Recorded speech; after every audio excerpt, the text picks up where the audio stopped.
Online classes में सभी बच्चों का स्वागत है। देखो बच्चों, उस दिन हमने पढ़ाया था, अपना 5वां पाठ चल रहा था जल संबंध। उसमें अपना एक टॉपिक हो गया था विसरण। आज उसी चैप्टर का दूसरा टॉपिक पढ़ाते हैं, पारगम्यता।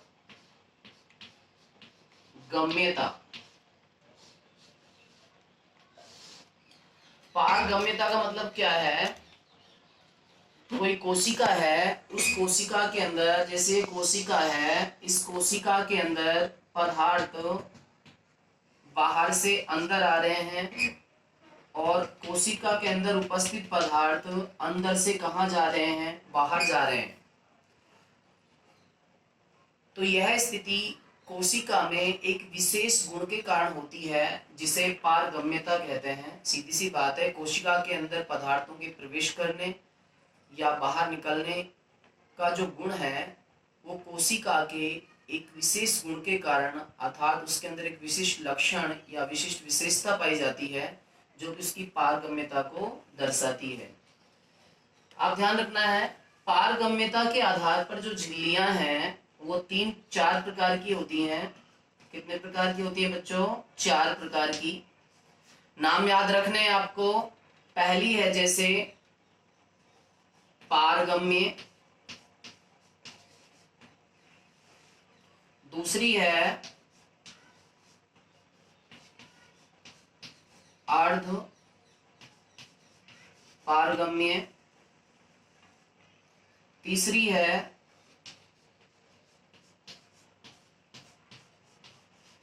अपारगम्य और चौथी है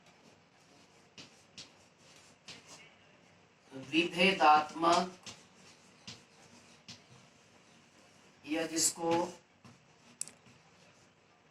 चयनात्मक पारगम्य कहते हैं। तो याद रखना है बच्चों, पारगम्यता के आधार पर झिल्लियां कितने प्रकार की होती हैं? 4 प्रकार की। पारगम्य, अर्धपारगम्य, अपारगम्य और विभेदात्मक या चयनात्मक पारगम्य। पहली है बच्चों पारगम्य। सबसे ही पता चल रहा है, वह झिल्ली या परत जिसमें विलेय और विलायक दोनों के अणुओं का आदान प्रदान होता है। क्या होता है बच्चों? विलेय और विलायक दोनों के अणु आसानी से विसरित हो सकते हैं, आदान प्रदान कर सकते हैं, उसे क्या कहते हैं? पारगम्य। उसके बाद ध्यान रखना है बच्चों अर्धपारगम्य। इसका उदाहरण आपको याद रखना है, पारगम्य का कोशिका भित्ति। अर्धपारगम्य का मतलब क्या है? वह झिल्ली या परत जिसमें से केवल विलायक के अणुओं का तो आदान प्रदान हो सकता है, परंतु विलेय के अणुओं का आदान प्रदान नहीं हो सकता है, उसे क्या कहते हैं हम? अर्धपारगम्य। जैसे कोशिका झिल्ली या प्लाज्मा झिल्ली। अपारगम्य, इसमें मतलब किसी का भी आदान प्रदान नहीं होता, मतलब वह झिल्ली जिसमें ना तो विलेय का ना ही विलायक का आदान प्रदान नहीं होता है, उसे क्या कहते हैं हम? अपारगम्य। ठीक है बच्चों।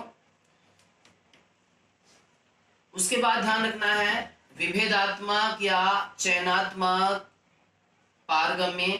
इसका उदाहरण आपको याद रखना था अपारगम्य का, जो उप त्वचा होती है जिसको क्यूटिकल कहते हैं, जैसे मरुस्थलीय जो पादप होते हैं उनकी जो पत्तियां होती हैं उनके ऊपर एक अतिरिक्त परत होती है जिसको उप त्वचा कहते हैं, इंग्लिश में जिसको हम क्यूटिकल कहते हैं, जो कि वाष्पोत्सर्जन की क्रिया को क्या करती है? कम करती है, पानी को बाहर निकलने से रोकती है, जो कि अपारगम्य होती है। विभेदात्मक या चयनात्मक पारगम्यता का मतलब क्या है? ऐसी झिल्ली जिसमें विलायक के अणुओं का तो आदान प्रदान होता है, अधिक होता है, परंतु विलायक में उपस्थित अर्थात जल में घुले हुए पदार्थों का आदान प्रदान कम होता है, उसे क्या कहते हैं, विभेदात्मक या चयनात्मक पारगम्य। इसमें भी आपको कोशिका झिल्ली या टोनोप्लास्ट उदाहरण याद रखने हैं बच्चों। ये थी अपनी पारगम्यता, और पारगम्यता के आधार पर झिल्लियों के प्रकार। अब अपना नया टॉपिक है बच्चों परासरण। क्या है, परासरण।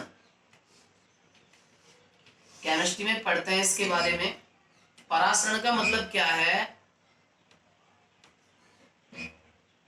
वह क्रिया जिसमें विलायक के अणु अपनी अधिक सांद्रता से कम सांद्रता की ओर अर्ध पारगम्य झिल्ली में से गमन करते हैं, उसे क्या कहते हैं, परासरण।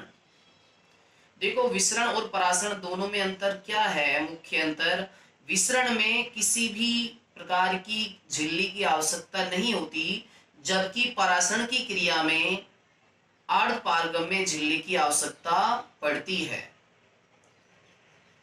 सीधी सी बात है, अर्ध पारगम्य झिल्ली में से विलायक के अणुओं का अधिक सांद्रता की ओर विसरित होना भी क्या कहलाता है, अधिक सांद्रता से सॉरी कम सांद्रता की ओर विसरित होना भी क्या कहलाता है, परासरण कहलाता है। ठीक है। अब परासरण को समझने के लिए हम एक प्रयोग करते हैं। हम क्या करते हैं, देखिए बच्चे, परासरण को समझाने के लिए एक प्रयोग करते हैं। हम एक थिसिल कीप लेते हैं,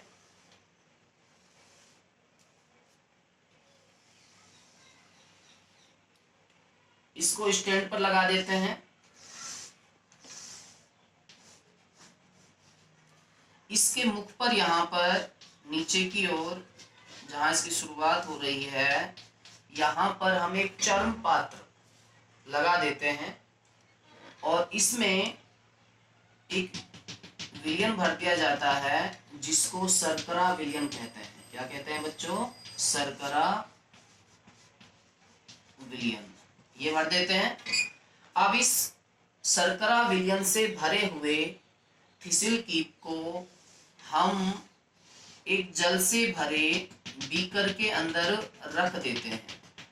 किसके अंदर रख देते हैं बच्चों, जल से भरे बीकर के अंदर। अब ध्यान रखना है आपको, इसमें परासरण की क्रिया होगी, क्योंकि बीकर के अंदर जल के अणु अधिक हैं, विलायक के अणु अधिक हैं, बल्कि शर्करा विलयन के अंदर विलायक के जल के अणु क्या हैं, कम हैं। तो आप जानते हो परासरण की क्रिया में जल के अणु अपनी अधिक सांद्रता से कम सांद्रता की ओर क्या करते हैं, गति करते हैं। तो शर्करा विलयन में बाह्य विलयन से जल के अणु प्रवेश करेंगे, तो इसमें चर्म पात्र है जो बीच में लगा रखा है हमने, ये अर्धपारगम्य झिल्ली की तरह कार्य करेगा। तो यहाँ से इसमें से रिसकर जल के अणु कहाँ प्रवेश करेंगे बताओ, थिसिल कीप के अंदर। तो बताया जाता है कि शर्करा विलयन का आयतन बढ़ जाता है, क्योंकि कौन सी क्रिया हुई है बच्चों, परासरण की क्रिया। और परासरण में होता ही क्या है, जल के अणुओं का या विलायक के अणुओं का अपनी अधिक सांद्रता से कम सांद्रता की ओर क्या करना, गति करना। तो बताओ इसमें गति हो रही है, तो शर्करा विलयन का आयतन बढ़ रहा है और थिसिल कीप के अंदर जल कणों की संख्या क्या होती जा रही है, बढ़ती जा रही है, और बीकर के अंदर कम होती जा रही है। तो ये था परासरण की परिभाषा और परीक्षण को प्रदर्शित करने का एक प्रयोग। ठीक है। अब बच्चों ध्यान रखना है,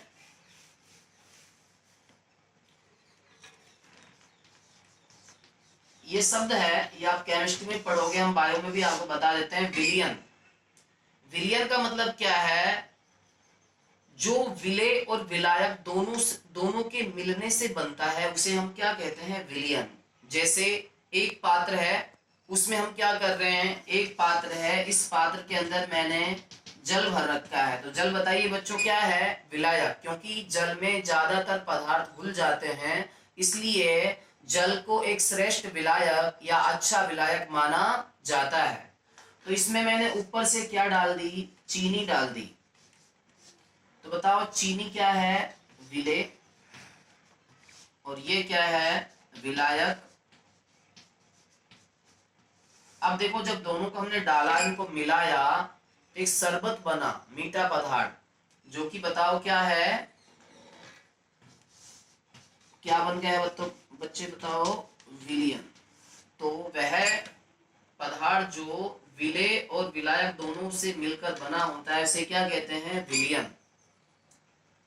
और वह पदार्थ जिसको विलायक में घोला जाता है या जल में घोला जाता है विलेय कहलाता है, और जिसमें विलेय घुलता है वो क्या कहलाता है? विलायक कहलाता है। ठीक है बच्चों, आज इतना ही काफी है। इस वीडियो को आप ध्यान से सुनोगे और इसके नोट्स, इस वीडियो के नोट्स हमने भेज दिए थे पहले ही, वहां से पेज संख्या देखते हुए आप उतारोगे और फेयर कॉपी में आपका काम होना चाहिए। याद भी करते हुए चलोगे साथ में साथ। थैंक यू बच्चों।